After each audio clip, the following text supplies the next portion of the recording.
Olá, vamos para nossa segunda aula de História nesse modelo remoto. Eu não sei dizer quantas pessoas estão vendo, não consigo acompanhar isso direito, né, das duas turmas que eu dou aula de História aí do João Tibúrcio, mas espero que estejam conseguindo acompanhar minimamente, seja pelos textos, seja pelos vídeos. E hoje nós vamos falar sobre o caminho da pré-história até o surgimento das primeiras civilizações. Como assim esse caminho, né? Bem, a aula passada eu mostrei um pouquinho a linha de tempo da história, né? De como o nosso tempo humano é muito pequeno e essa é a diferença entre o tempo geológico da Terra e o tempo histórico, que é o tempo de atividade humana, que é bem mais curto. E hoje a gente vai falar um pouquinho sobre essas primeiras atividades humanas até o começo da escrita e até a gente começar a se organizar enquanto grupos. Vamos lá. Bem, a primeira coisa que a gente tem na pré-história é a divisão entre dois grandes períodos. Tem algumas divisões que incluem outros períodos aí no meio, mas eu resolvi pegar essa mais simples, porque as ideias básicas estão por aí, né? Já vão estar bem claras pra gente. Nós começamos com o Paleolítico, que é desde o surgimento do Homo sapiens há 2,5 milhões de anos até 10.000 a.C., o que na verdade está bem perto da gente. Ou seja, a gente viveu muito tempo no Paleolítico. A maior parte do tempo da humanidade foi nesse período. Primeiro a etimologia da palavra, né? Paleolítico. Palaios quer dizer antigo e litos, pedra. Ou seja, pedra antiga, pedra velha. Por quê? Porque a gente fala que tem a idade da pedra velha e depois nós vamos ver que tem a idade da pedra nova. Mas vamos chegar lá ainda. O que tem de importante nesse período paleolítico? Nós entendemos como que essas pessoas viviam, o que a gente em história chama de modo de produção. Aprende bem esse termo porque a gente usa ele direto em história. Qual é o modo de produção de um período? Ou seja, como que as pessoas ali se viravam? O que eles faziam com atividade econômica, etc. No caso, na época, o que nós tínhamos era um povo nômade. O que isso quer dizer? É um povo que não fica num lugar só, não tem um lugar fixo, não tem uma casa, e que se deslocam atrás de alimentos. Ou seja, estamos aqui nessa área enquanto essa área tem comida. Quando a gente já tiver pego todas as plantas comestíveis, quando a gente já tiver caçado a maioria dos animais, eles já não chegam mais muito perto daquela área porque sabe que tem gente, a gente sai dali e vai para outro canto conseguir. Às vezes nesse processo são meses de caminhada até chegar em outro lugar razoável.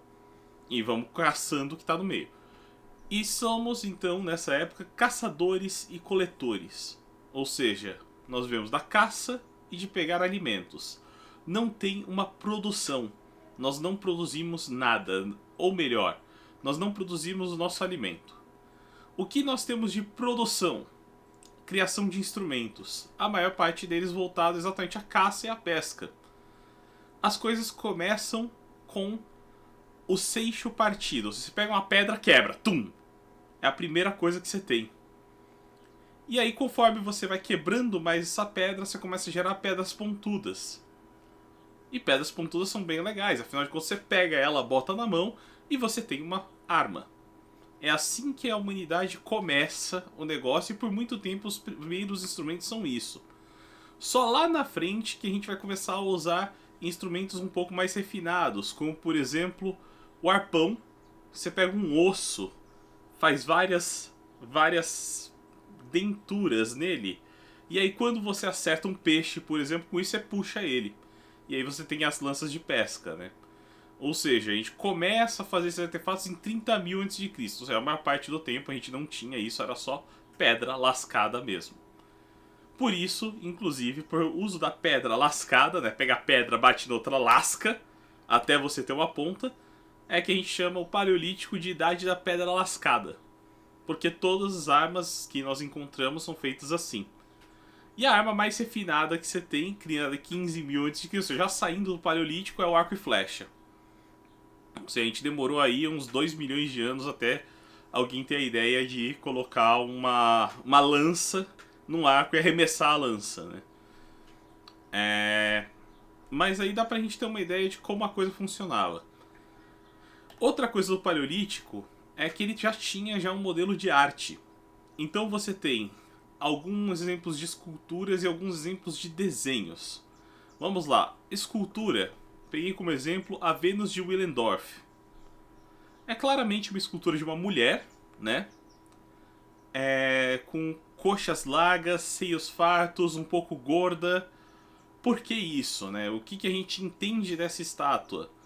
Primeiro que o padrão de beleza era uma mulher farta, uma mulher gorda. Por que isso? Porque é uma mulher que aguenta o inverno, é uma mulher que consegue aguentar uma gravidez. Então, o padrão de beleza nessa época era muito provavelmente o que essa estátua está mostrando. Uma mulher bem gorda, bem cheia, porque isso era um sinal de fertilidade. E por isso essa estátua, a Vênus de Willendorf, ela é associada à fertilidade. A ideia de alguém que está buscando uma parceira capaz de gerar descendentes férteis, descendentes fortes. Ou seja, a mulher tem que ser bem fértil, tem que ser uma mulher capaz de dar à luz a filhos, etc. E amamentar esses filhos, tudo mais. Então é um exemplo bem legal, é uma das estátuas mais antigas que nós temos na humanidade, 25 mil anos atrás. E ela é bem simbólica, né? Ainda não temos aqui uma religião organizada. Ao contrário, o que nós vamos ter são esses pequenos cultos a coisas que parecem naturais. A nascimento, o sol, entendeu? São coisas assim. Ainda não temos aqui nenhum sinal de religião, claro. E também temos as pinturas em rupestre, que são pinturas feitas nas paredes das cavernas. Essa aqui é uma feita em Lascaux, uma caverna na França. São os afrescos, os rupestres mais antigos que nós temos, se duvidar, 17 mil anos. E os rupestres quase sempre eles retratam cenas de caçada. Se você for ver, a maioria deles retratam coisas assim, caças, e são quase histórias em quadrinhos. Muitas vezes você consegue pegar um rupestre e ver que ele tem uma sequência de ação. Tipo, as pessoas cercando um animal com a lança, o animal já cercado, de repente o animal morto, o animal numa fogueira. Ou seja, estão retratando ali uma caçada. Seja em um pedido de sorte, seja em um relato de caramba, aquele dia foi foda. E apesar de a gente estar falando aqui, a Vênus de Willendorf está na Áustria, o rupestre está na França, mas nós temos exemplos de arte no Paleolítico no Brasil. Isso daqui é na Serra da Capivara, que fica no Piauí. Tem cerca de 12 mil anos, ou seja, era o finzinho do Paleolítico. E você tem aqui uma cena que, ao menos ao meu entender, alguém captura um animal e acha um filhote na barriga desse animal. Ou abrindo a barriga, ou simplesmente o animal pariu, não temos certeza, mas já é uma indicação de entender que os animais já eram filhotes, assim, registrado isso na pedra. A Serra da Capivara ela tem várias outras imagens, inclusive uma muito bonitinha de um beijo entre duas pessoas. Então você vê que nós já temos uns cuidados de registro um pouco mais interessantes, né? Coisas mais afetuosas, etc. Também tem uma cena de sexo registrada ali, o que talvez seja o primeiro manda-nudes da história, né? Enfim. E aí vamos pro período Neolítico. Pela etimologia, neos, quer dizer novo, nova, litos, de novo, pedra, pedra nova. O que tem de novo nessa pedra? Então, o que acontece ao longo do Paleolítico é que na ideia de caçar as coisas, etc., o que a gente gera? Detritos. Se a gente está numa região, qualquer ser humano, você come, tem os restos da comida, e também tem os restos que você emite por baixo, né? Todo mundo caga. E esses detritos vão sendo acumulados ali, no que a gente chama de sambaquis. Sambaquis são essas pilhas de coisas descartadas, né, de lixo, que a gente já costumava, desde aquela época, juntar tudo. Inclusive, morreu alguém, joga no sambaqui. Entendeu? É aquela, a gente afasta um pouco da onde está o pessoal e coloca as coisas ali. Não é que nem um cemitério hoje em dia, porque tem um lugar fixo, tem a ideia de visitar. Não, não. É mais um depósito mesmo de tudo quanto é material que fede. Então todos os lixos você vai jogando lá. E qual o resultado disso? O que acontece quando você coloca muito lixo orgânico junto? A terra brota. Você tem uma terra extremamente fértil, porque matéria orgânica, especialmente fezes nesse sentido, ajudam a adubar o solo. E aí você no meio disso daí joga uma semente de qualquer coisa, né? Como uma abóbora, cospe no sambaqui a semente, porque você não come a semente. E de repente a semente está brotando. E de repente você tem um monte de abóbora perto de onde você está.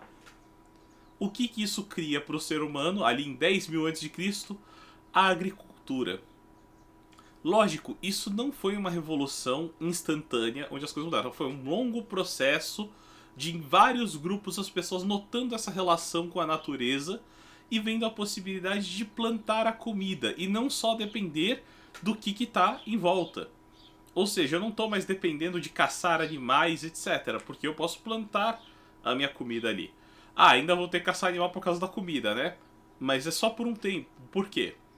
Com o plantio, a gente descobre uma outra coisa interessante, que é você produz mais alimentos. Quando você produz mais alimentos, você começa a ter um acúmulo, você começa a juntar comida em potes.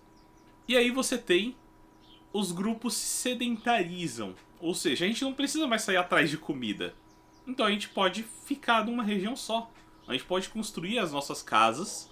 E aí nós temos as primeiras grandes construções, né? Primeiras casas, vilas sendo criadas. Geralmente em grupos pequenos ainda de humanos, né? Que antes andavam juntos para caçar, agora andam juntos para produzir, para plantar, etc. E aí quando você tem comida sobrando, animais chegam perto. Porque afinal de contas é aquela, se chega ali um boi meio faminto, você dá comida para ele e fica ali perto de você. Você, opa, faz um cercadinho, guarda esse boi ali, e aí você não precisa nem mais caçar, porque a hora que você precisar de comida, você vai lá, mata o boi e tem a carne dele. A carne, o couro, afinal de contas, mesmo antes no Paleolítico, né, nós já tínhamos as primeiras vestimentas feitas de couro de animal de qualquer jeito, né, era rasga o couro do animal e tudo certo. Agora, o couro do animal tá ali do lado, a carne do animal tá ali do lado, a gente pode viver uma vida já criando pequenos grupos. E aí a gente começa a ter os primeiros traços de civilização, né, de agrupamentos humanos, não agora morando em caverna de forma improvisada, mas criando suas casas, criando suas tribos. E nas invenções, o que nós temos?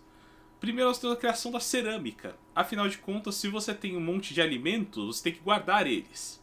Então você cria potes de cerâmica para isso. A gente aprendeu a lidar com o barro e assar o barro, a criar fornos para isso, né, também, ou criar fogueiras capazes de assar essas cerâmicas.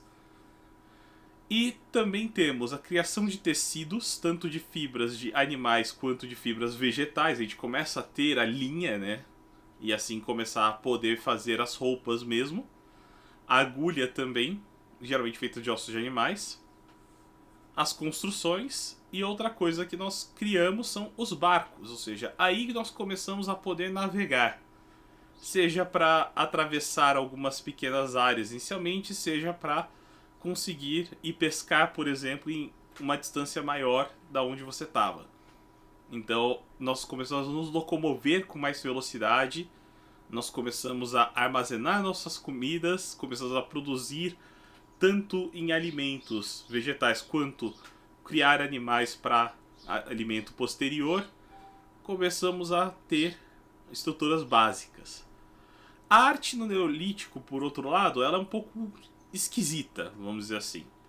Graças a essa capacidade de criar ferramentas melhores, um detalhe que eu esqueci de falar aqui, agora os instrumentos não são mais feitos de pedra lascada, eles são o que a gente chama feito de pedra polida. Você consegue raspar a pedra e assim modelar ela do jeito que você quiser. E por que polir a pedra se torna algo tão interessante, né? A gente pode agora polir pedra e agora nós podemos fazer essas esculturas gigantes. E aí você tem os dolmens, essas pedras mais quadradas, e os menhires, que são as pedras mais arredondadas, que são os grandes marcos de arte no Neolítico.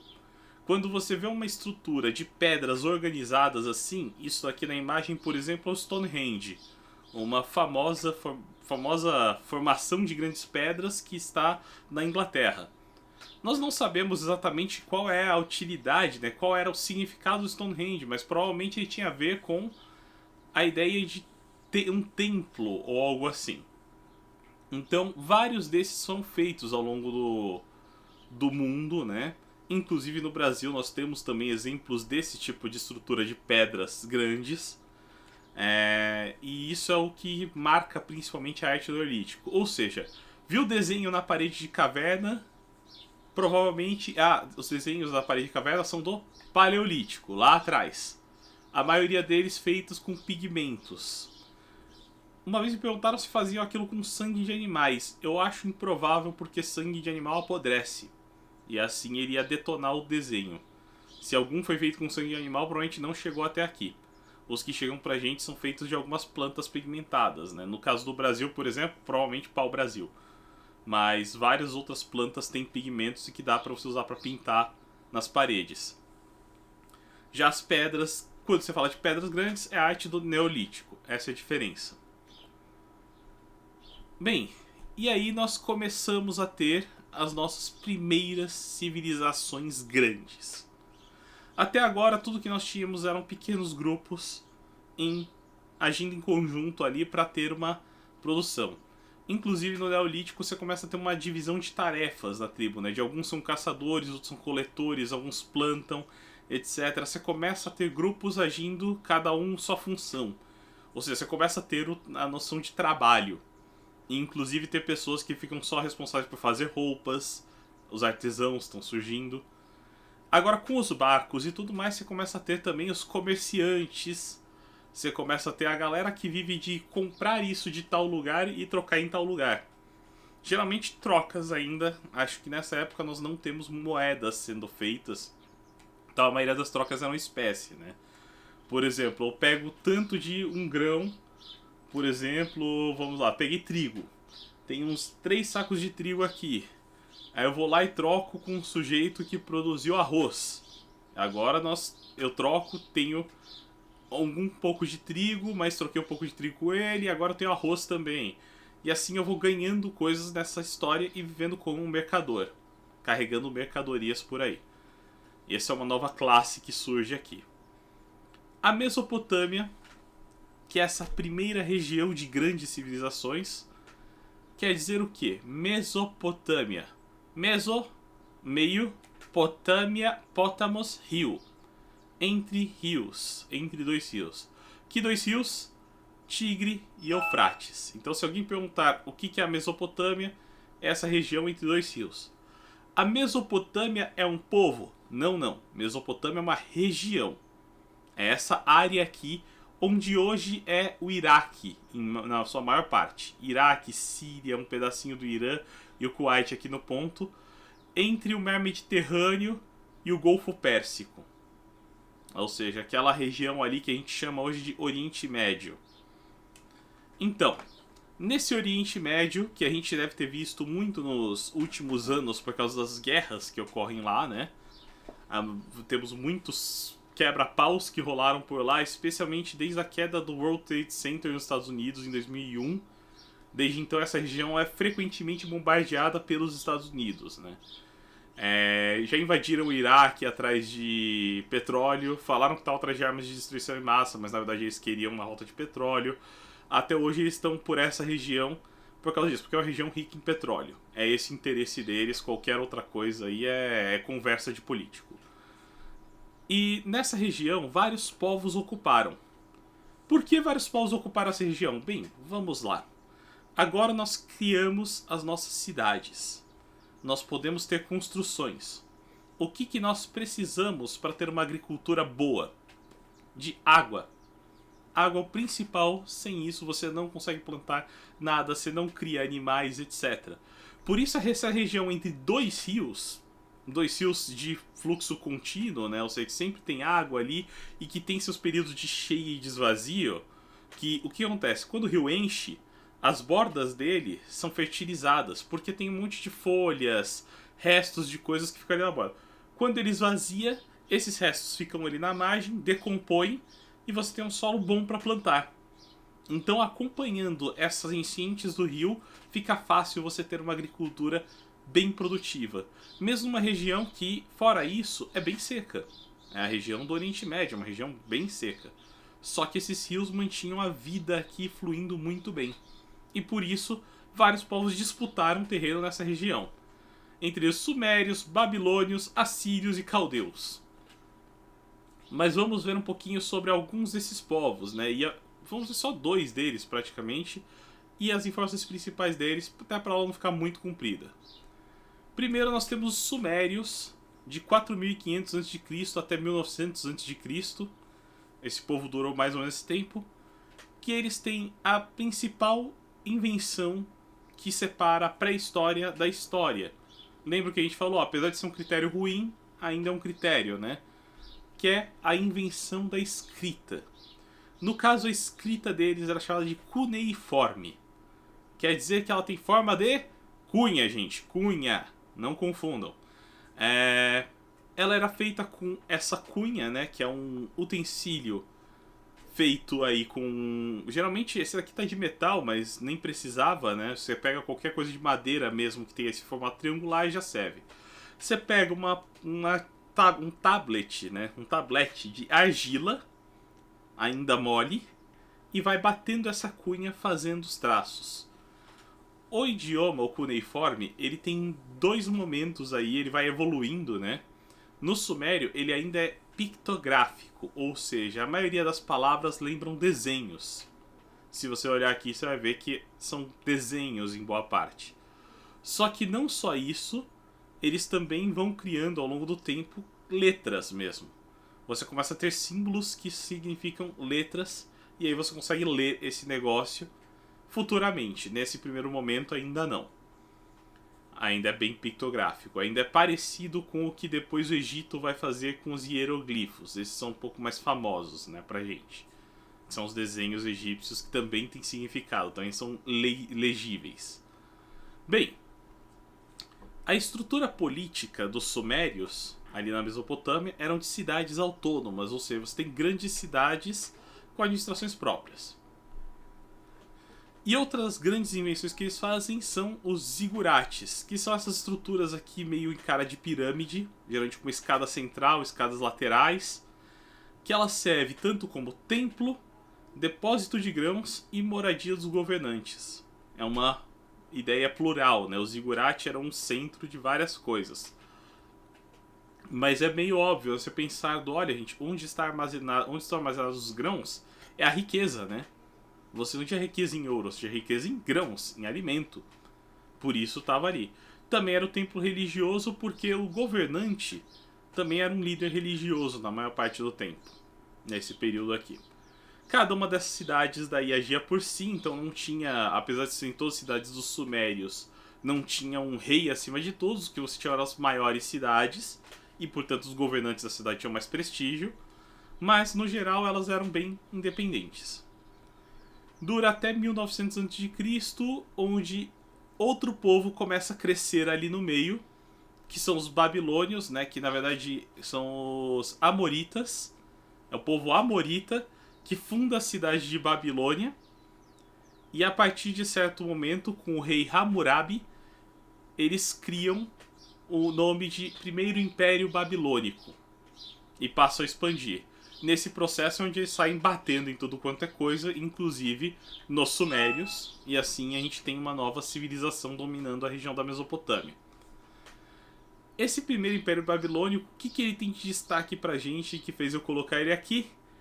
O primeiro código de leis escrito que nós temos. Como assim, primeiro código de leis escrito? Bem, antes existiam leis, só que as leis eram uma tradição oral, geralmente dos nobres. Então é aquela coisa do... Chega um nobre e fala, você cometeu um crime. E você fala, que crime? O nobre vai lá, inventa uma lei e você está condenado por aquilo. E qualquer um dos soldados, etc., da região, vão obedecer o nobre porque o nobre falou, então é lei. E não tem código nenhum para verificar, então... Bem, Hammurabi pega isso e transforma num código escrito, que é o que está nessa pedra grande aqui. Lógico, não dá para ler a essa distância, mas em volta dessa pedra está escrito em cuneiforme, agora um cuneiforme já de letras mesmo, o Código de Hammurabi. O Código de Hammurabi ele tem várias regras interessantes. Por exemplo, a ideia de que cada classe social tem regras diferentes. Então, por exemplo, você matar alguém da sua classe social é uma punição, você matar alguém de uma classe social superior é outra punição. Entendeu? A mesma coisa é aquela, você tem morte entre escravos, se trata de um jeito. Morte entre pessoas livres, trata de outro. Então, tem várias regrinhas aí no meio, e eles falam sobre tudo, direito de propriedade, né, daquela essas terras são minhas, o que acontece se alguém invadir? Tem lá no código falando. E a base do Código de Hammurabi é o que nós chamamos de pena de talião. Talião não é um nome não, né? Talião quer dizer retaliação. A pena é por retaliação, ou seja, olho por olho, dente por dente. Se você matou meu filho, em tese, de alguma forma a sua família tem que pagar por isso. Entendeu? Alguém vai morrer ali por causa disso, porque olho por olho, dente por dente. Lógico que o Código de Hammurabi ele é a primeira tentativa de não ser tão radical nessas ideias, de pegar um pouquinho mais leve nas coisas, vamos dizer assim, de dar uma punição justa, né, forte, porém não mais uma punição capital pra tudo, né? Não é fez qualquer coisa, mata, não.